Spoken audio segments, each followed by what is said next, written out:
What's up, guys? Everyone is talking about how annoying their back pain is, how annoying their shoulder pain is, and how their physical therapist just really isn't doing their job of helping them. They feel like they're wasting their time and money.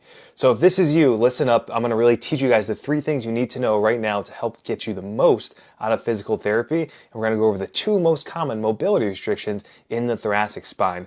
And we're going to talk about those 2 in deeper detail and how it really plays a role in your shoulder pain and how to accurately test for these 2 mobility restrictions. Okay, so really what worked for you guys 2 or 3 years ago is very different and won't work for you now. So make sure you listen up, get out a pen and paper, take some notes. And there's a secret little hack at the end of the video I'm going to share with you. So make sure you pay attention because this is directly for you and you know who I'm talking to.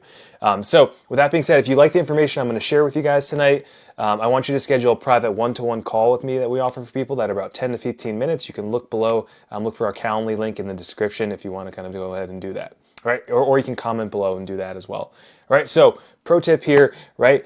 Do you feel like your mid-back is affecting your shoulder or your mid-back is affecting your mobility at all, right? I know I do. If I sit too long on the computer and I'm typing, my shoulders tend to get rounded forward. And then when I try and lift my arms up like we did last week, like we have an issue doing that. That was one of the tests we went over, right? So you need good mobility between your shoulder blades. I can't stress that enough. And I say it way too often to too many people. I sound like a broken record as I keep telling them kind of again and again. Okay, so wake up because your lower back and your mid back are affected by your shoulders and vice versa. Okay, they all play a role with each other. So the 2 most common mobility restrictions in the thoracic spine, right? Number 1 is thoracic extension. Thoracic extension we went over last week. If you haven't seen that video, go back and rewatch it. That goes through the ability to kind of squeeze your shoulders back and get kind of curvature of your kind of mid back in this area, kind of like this coming up, right? We need to get some curvature kind of going back and up like this, right? That lordotic curve, so to speak. If you get that good motion there, you can really get your shoulder blades further back and get your arms further over your head and have better mobility. That is a missing key piece in a lot of people with shoulder issues because no one ever looks at the thoracic spine or it's a forgotten factor. And guys, if you think about it, your shoulder is made up of 4 different joints. Right, you have your glenohumeral joint, you have your sternoclavicular joint where your sternum connects to your clavicle, right? You have your acromioclavicular joint, your AC joint, then you have your ST joint, which is your scapulothoracic joint. So they name it that because your scapula, or your shoulder blade, connects around that area of your thoracic spine where it connects closely to where the rib cage is, okay? So that thoracic spine kind of is right below kind of where that rib cage kind of area is there and kind of where your kind of shoulder blade sits on your actual trunk, okay? So if you see like a nice visual, or you look up thoracic spine and how it relates to your scapula, you'll see that your scapula, your shoulder blades kind of move on your rib cage, okay? And that's why it's so important to have that good mobility of extension kind of between your shoulder blades. And extension is a simple thing, right? Typically you can get it if you lay over a foam roller. That's thoracic extension in short. All right, so that's number 1. Number 2, and actually, you know, we should go through how to assess it before we go to number 2. So let me rewind a little bit. How do you assess thoracic extension? This is the easiest test. You can do one of 2 things, right? You can, number 1, go against the wall. Make sure your back, your head, and your butt are all touching the wall. You can have your legs out in front of you, or you can sit crisscrossed applesauce. You're going to grab a nice kind of broomstick or a golf club, a little wider than shoulder width grip and an overhand grip. Start with your hands on your hips, and you're going to just try and reach up and try and touch your arms to the wall behind you without arching your lower back or changing your head position. All those 3 spots I just mentioned should be touching the wall. Don't arch your back, don't let your rib cage pop up, keep that locked down. That's truly going to see how flexible your thoracic spine is into extension range of motion.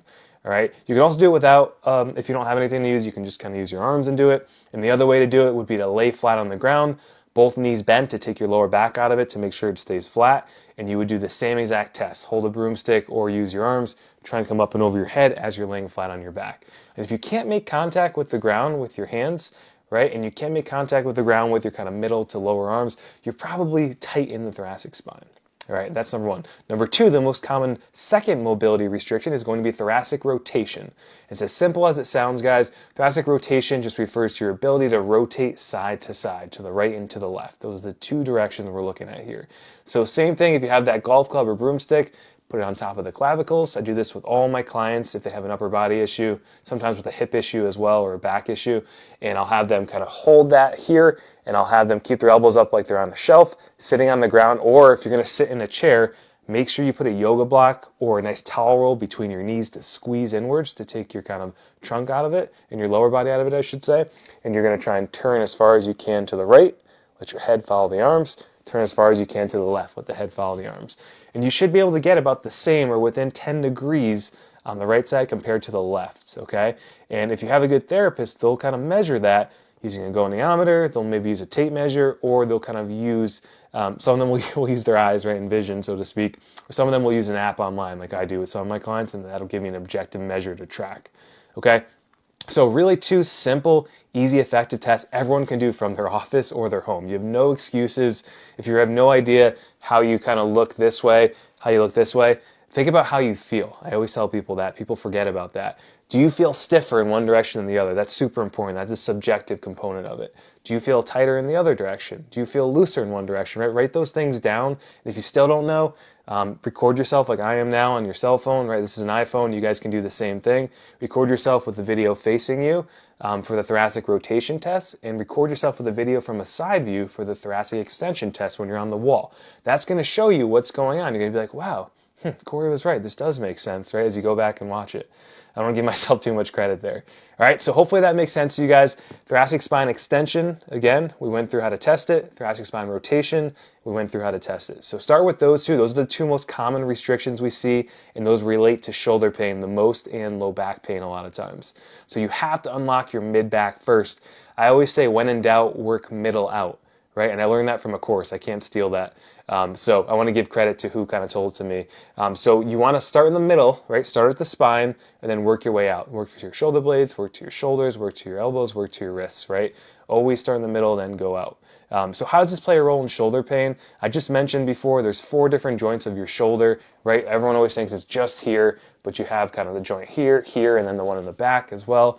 So keep in mind, the shoulder is super complex. There's 6 different motions it can do, and it needs good flexibility and mobility around the area to properly function, right? And those muscles, in order to be strong, need to kind of have full flexibility at your thoracic spine.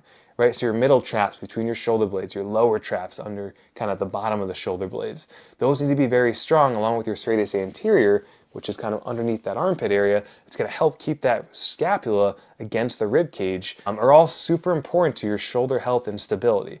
So that is why the thoracic spine should always be addressed first. So prioritize it, put it at the top of your workouts, and then put your shoulder strengthening at the bottom, because it's so important. Remember what I said. I want to sound like a broken record in your head. When in doubt, start middle, work your way out. Okay? So those are the 3 things for tonight we went over in detail. Again, kind of keep in mind that thoracic spine needs to be addressed first. That's, if you take anything from this, that's what I want you to take from it. So be sure to like and subscribe to our YouTube channel. If you guys have a friend or a family member who needs this information, please share it with them. This is free. We take a lot of time to prepare these videos and give you unbiased information. And if you have questions, kind of comment down below. If you want to see some of our current things that we make for our clients, or you want to schedule a call like I mentioned before, comment down below, or you can see the kind of description and the link and sign up for that. And tune in next week, guys, because we're going to go into even more detail on the 3 most effective stretches for the thoracic spine. All right, thanks guys so much, and have a great rest of your day.